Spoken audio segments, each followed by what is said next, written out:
₱1 milyong halaga ng protected exotic animals na kumpiska sa Jensan. Ilang Indonesian nationals inaresto naman. Alamin natin ang buong detalye sa pag-uulat ng Bombo Radyo Jensan.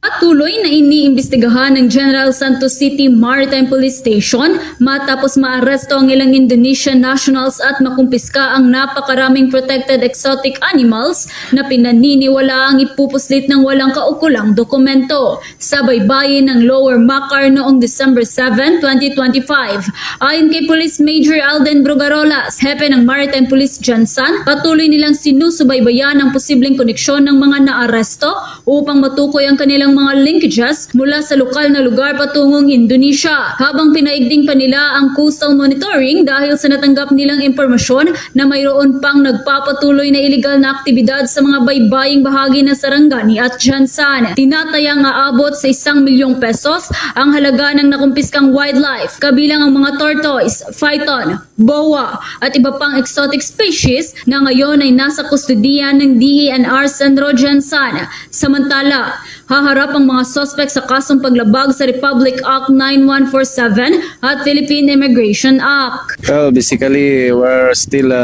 digging up the investigation to determine the extent of their linkages within the local here in Jensan and sa Indonesia. At yan ang ulat mula sa himpilan ng Bombo Radio Jensan. Ito si Bombo Jera Aurelia. And this is Bombo Radio Philippines, the #1 and most trusted source of news and information. Basta Radio! Bombo!